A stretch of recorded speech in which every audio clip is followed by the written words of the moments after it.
समीचीन विकल्पों का सम्यक समाधान। सुनिए परम पूज्य श्रमण श्री सुप्रभ सागर जी महाराज के मुखारबिंद से YouTube चैनल सुप्रभ उवाच पर शुभाशीष परम पूज्य श्रमणाचार्य 108 श्री विशुद्ध सागर जी महाराज। सानिध्य श्रमण सुप्रभ सागर जी महाराज, श्रमण प्रणत सागर जी महाराज। पुणे आर्जक श्री रविंद्र जयश्री, कुमारी परिणा गहाणकर अमरावती, 100 मोक्षता राजस डोन गावकर औरंगाबाद। ओम नमः शिवाय। नमो नमः सत्तीर्थंकराय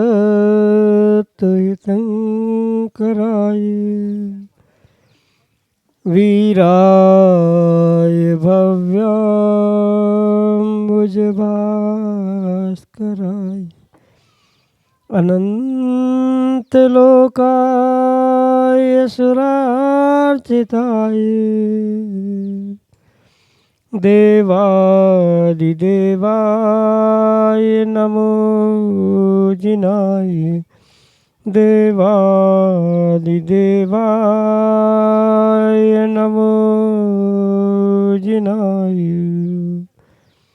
पंच परमेष्टि भगवान की परम पूज्य आचार्य भगवंत गुरुवर विशुद्ध सागर जी महाराज जी की, परम पूज्य आचार्य भगवान विशुद्ध सागर जी महाराज की, परम पूज्य मुनि श्री सुप्रभ सागर जी महाराज जी की समीचीन विकल्पों का सम्यक समाधान।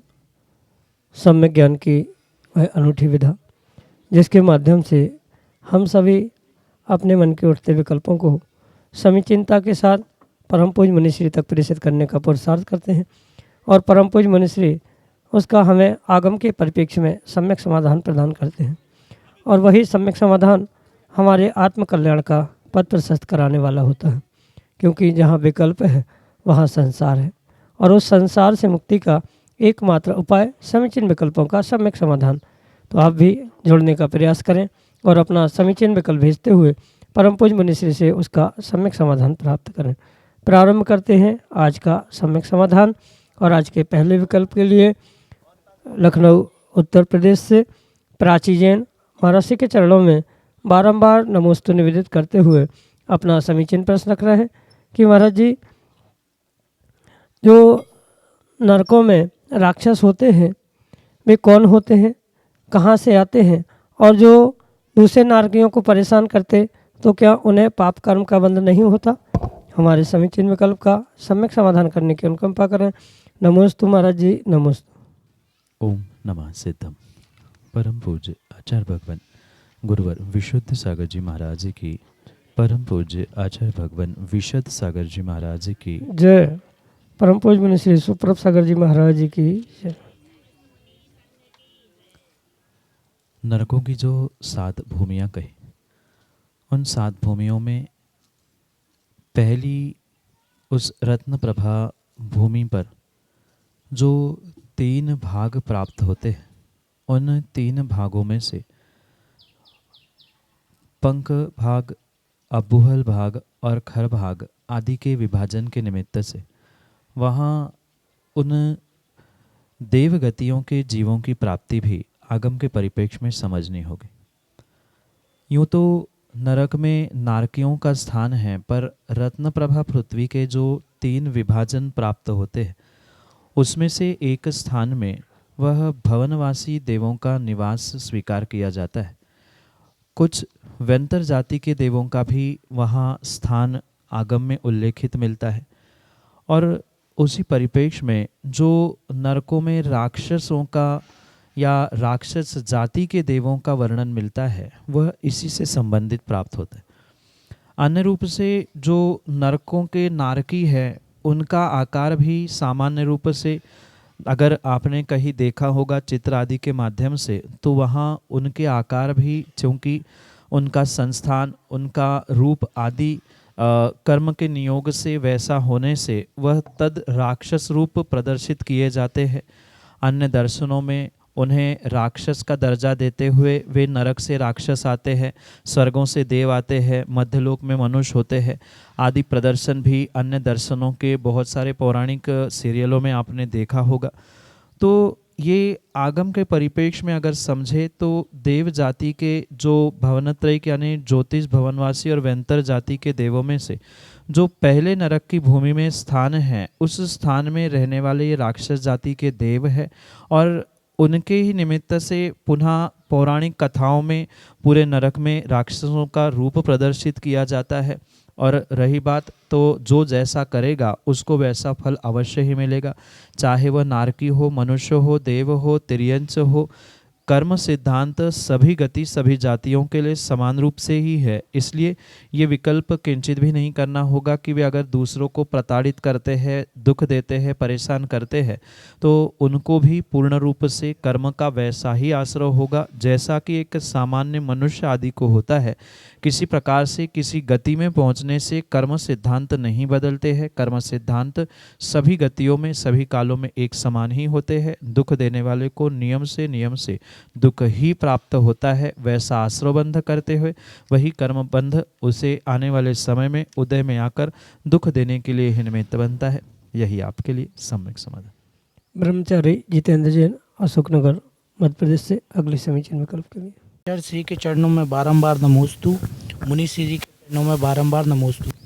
महाराज श्री, मेरा एक प्रश्न है, ऐसा जीव का कौन सा कर्म का उदय आता है कि द्रव्य, क्षेत्र, काल, मुनियों का संगति सब कुछ मिलने के बाद भी मुनि बनने के भाव नहीं होते? पहली चीज़। दूसरी चीज़, ऐसा कर्म का कौन सा उदय आता है कि उपयोग भी जो है गलत में जाता है? उदाहरण के लिए मारीच का ले लेते हैं अपन। जैसे कि मारीच का जीव था जो आदिनाथ भगवान के समूह शरण के बाद भी इतने काल तक भटकता रहा। ऐसे कौन से जीव के कर्म के उदय आते हैं? इस विषय में सम्यक।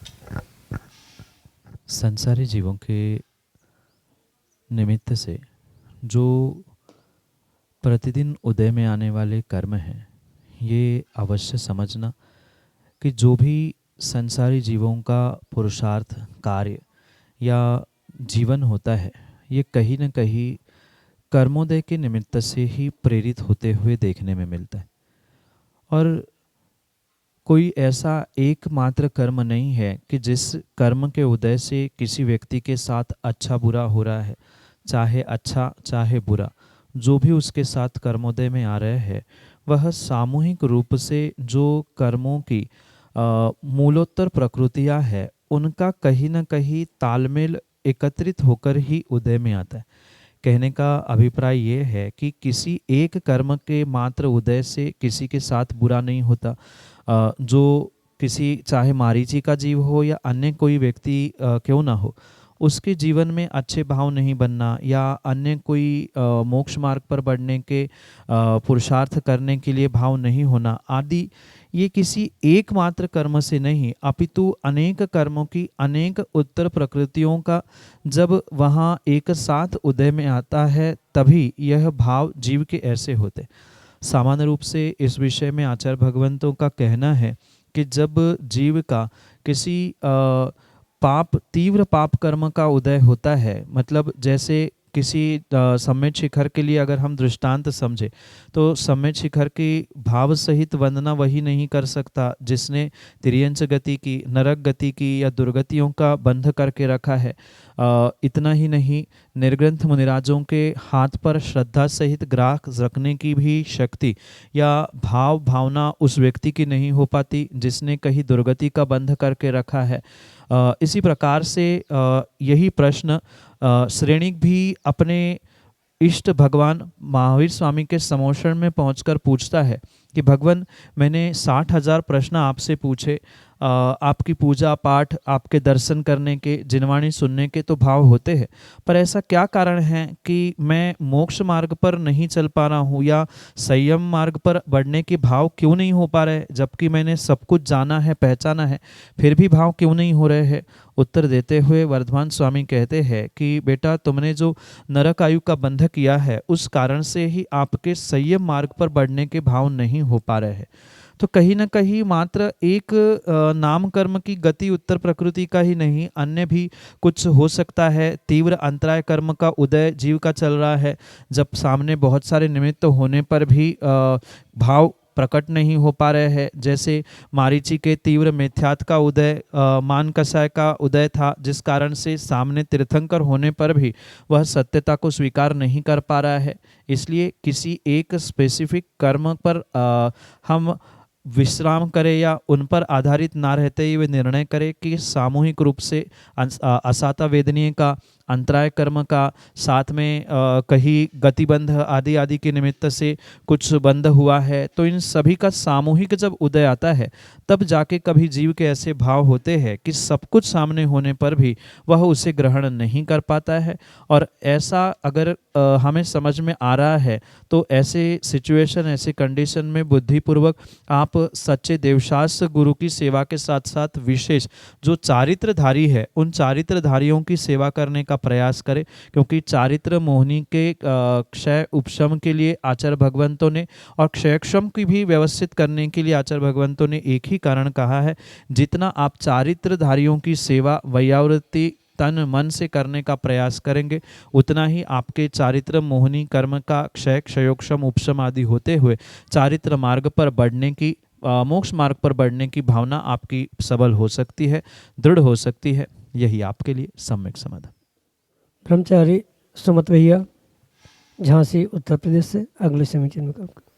मैं जी को भैया नमोस्तु।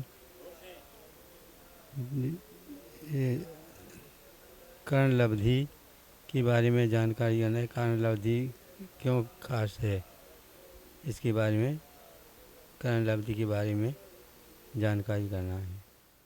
सम्यक दर्शन के प्राप्ति के लिए जो 5 लब्धियों की आवश्यकता होती है, उसमें जो करण लब्धि विशेष रूप से स्वीकार की जाती है, वहाँ सबसे पहले तो करण का अर्थ समझना आवश्यक है। करण का अर्थ परिणाम सामान्य रूप से स्वीकार किया जाता है, और ऐसे करण यानी परिणामों के माध्यम से जो लब्धि यानी प्राप्ति होती है, लब्ध नाम लब्धि, प्राप्त होना, जो विशेष परिणामों को प्राप्त करते हुए जीव उन कर्मों के यानी मिथ्यात आदि के जो टुकड़े करते हुए सम्यक प्राप्ति का पुरुषार्थ करता है, यह जो सिचुएशन, यह जो स्थिति बनती है जीव के अंतरंग में, उसे आचार्य भगवंतों ने करण लब्धि कहा है। जहाँ 3 प्रकार के करण परिणाम यानी 3 प्रकार के मुख्यतः परिणाम वह जीव करता है जो आज तक परिणाम नहीं प्राप्त हुए। ऐसे अपूर्व करण परिणाम, अनिवृत्ति करण परिणाम और अधः करण परिणाम, ऐसे 3 करण परिणामों के माध्यम से जो मिथ्यात है, चाहे वह सादी मिथ्या दृष्टि जीव हो, अनादि मिथ्या दृष्टि जीव क्यों ना हो, उन दोनों मिथ्या दृष्टि जीवों के इन 3 करण परिणामों के माध्यम से जो मिथ्यात के 3 टुकड़े होते हैं, सम्यक मिथ्यात, सम्यक प्रकृति और मिथ्यात रूप, तो ये मुख्य पुरुषार्थ इस करण लब्धि के निमित्त से जीव अपने अंतरंग में करता है। सामान्य रूप से इतना ही समझने की आवश्यकता है, करण यानी परिणाम, लब्धि यानी प्राप्त करना। तो जो 3 प्रकार के परिणाम कहे जा रहे हैं, अपूर्व करण, अनिवृत्ति करण और अधः करण, इन 3 करण परिणामों के माध्यम से जो विशुद्धि या जो परिणामों की विशेषता जीव प्राप्त कर रहा है, जिसके माध्यम से वह अपने निर्मल परिणाम और सम्यक दर्शन को प्राप्त करने की संभावना हुआ करती है, ऐसे इस घटनाक्रम को, उपक्रम को या अंतरंग के पुरुषार्थ को आचार्य भगवंतों ने करण लब्धि कहा है। क्योंकि अपूर्वकरण, अनिवृत्तिकरण, अधाकरण परिणाम कैसे होते हैं, क्या होते हैं, इनके माध्यम से कैसे जीव विशुद्धि प्राप्त करते हुए निर्मल परिणाम करता है, आगे सम्यक दर्शन की भूमिका कैसे बनती है, ये बहुत सारा विस्तार से समझने योग्य विषय है। क्योंकि समय अल्प है, इसलिए अल्प समय में मात्र 3 कर्म परिणामों के माध्यम से सम्यक दर्शन को प्राप्त करने की भूमिका प्रकट कर लेना, इसे सामान्य रूप से करण लब्धि कहा जा सकता है। यही आपके लिए सम्यक समाधान। श्रीमती अनीता जैन नेमावर मध्य प्रदेश से अगले समीचीन में। गुरुदेव के चरणों में नमोस्तु नमोस्तु नमोस्तु। गुरुदेव, मेरा प्रश्न यह है कि पहले के ज़माने में कच्चे मकान थे लेकिन रिश्ते पक्के थे, और आज के ज़माने में मकान पक्के हैं लेकिन रिश्ते कच्चे हैं, ऐसा क्यों? माँ, शायद पक्के मकान ही वर्तमान के कच्चे रिश्तों के लिए जिम्मेदार बन रहे। जो भूत का समय था, वह भूत का समय एक संवेदनाओं से परस्पर में जुड़ने का था, जहाँ घर परिवार में अनेक सदस्य होने पर भी वहाँ एकता थी। पर आज हम दो हमारे दो भी नहीं, अपितु हम दो हमारा एक होने पर भी घर परिवार में कहीं न कहीं कलह, लड़ाई झगड़े आदि देखने के लिए मिल रहे। इसके पीछे का मुख्य एक उद्देश्य सबके सामने समझ में आता है कि इसके पीछे का एकमात्र उद्देश्य कि व्यक्ति आज परस्पर में संवेदनाओं से रहित होकर समय व्यतीत कर रहा है। जो आज हर व्यक्ति, आप घर परिवार में भी देखना, एक साथ भले ही बैठे हो पर हर कोई अपने मोबाइल को टच करने में तो लगा है, पर जितना मोबाइल को टच कर रहा है उतना परस्पर में उनकी किसी की भी टचिंग या किसी भी आत्मीयता नहीं बची है। और ये आत्मीयता का अभाव, संवेदनशीलता का अभाव ही आज मकानों को भले ही मजबूत कर रहा है पर संबंध और रिश्तों को कमज़ोर करते हुए देखने के लिए मिल रहा है। जो रिश्तों की और परिवार की एक बुनियाद थी, एक जो वजूद था, वह आत्मीयता थी और समय था। आज किसी भी बालक हो, युवा हो, प्रौढ़ हो, वृद्ध हो, किसी के पास भी किसी दूसरे के लिए समय नहीं है, किसी के लिए आत्मीयता नहीं बची है। ऐसी स्थिति कई सारे नगरों में है कि जब सुबह उठकर बेटा स्कूल या कहीं पढ़ने के लिए जाता है, तब जाने के बाद पिता उठते हैं और जब पिताजी आने का समय होता है तब तक बेटे संतान सो जाती है। कभी महीनों माँ बाप का बच्चों के साथ कोई कॉन्वर्सेशन यानी बातचीत नहीं होती। पहले एक साथ बैठकर प्रतिदिन सुबह शाम का भोजन होता था। आजकल प्रतिदिन क्या, हफ्ते में क्या, महीनों तक ये संभव नहीं हो पाता। सबकी अपनी अपनी व्यस्तता, सबकी अपनी अपनी चिंता और सबका एक जो विशेष प्राप्ति का मतलब कुछ ना कुछ प्राप्त करना है, मुझे ये चाहिए वो चाहिए, सबका अपना अपना अलग अलग प्रकार का जो गोल या लक्ष्य बना है। इस कारण से सभी दिग्भ्रमित है। ये कहीं न कहीं जब तक व्यक्ति अपने घर परिवार में आत्मीयता को, संवेदनशीलता को ग्रहण नहीं करेगा, तब तक किसी भी प्रकार से पुनः ये वह बुनियाद घर की, परिवार की एक जैसी होने की बिल्कुल भी संभावना नहीं है। रिश्तों के लिए मजबूती प्राप्त करने के लिए पुनः मैं एक ही बात कहना चाहता हूँ, जब तक आत्मीयता और संवेदनशीलता उद्घाटित नहीं होगी तब तक पुनः वह मजबूती रिश्तों में, घर परिवार में आना संभव नहीं है। उस आत्मीयता की खोज मोबाइल और आधुनिक साधनों में नहीं, अपितु परस्पर की आत्मीयता और वात्सल्य में ही देखने के लिए मिलती है। जितने मजबूत मकान, जितने मजबूत मंदिर आज दिख रहे हैं, उतनी ही खोखली श्रद्धा, उतने ही खोखले रिश्ते आज बनते हुए दिख रहे हैं। इसके पीछे का एकमेव कारण आत्मीयता और संवेदनशीलता का अभाव है। एक दूसरे के प्रति आत्मीयता, संवेदनशीलता जितनी बढ़ती जाएगी उतने ही पुनः ये संबंध, ये रिश्ते एक जैसे, मतलब पहले जैसे होने की संभावना हो सकती है। यही आपके लिए सम्यक समाधान। समीचीन विकल्पों का सम्यक समाधान सुनिए परम पूज्य श्रमण श्री सुप्रभ सागर जी महाराज के मुखारबिंद से। YouTube चैनल सुप्रभ उवाच पर शुभाशीष परम पूज्य श्रमणाचार्य 108 श्री विशुद्ध सागर जी महाराज। सानिध्य श्रमण सुप्रभ सागर जी महाराज, श्रमण प्रणत सागर जी महाराज। पुणे आर्जक श्री रविंद्र जयश्री, कुमारी परिणा गहाणकर अमरावती, 100 मोक्षता राजस डोण गावकर औरंगाबाद।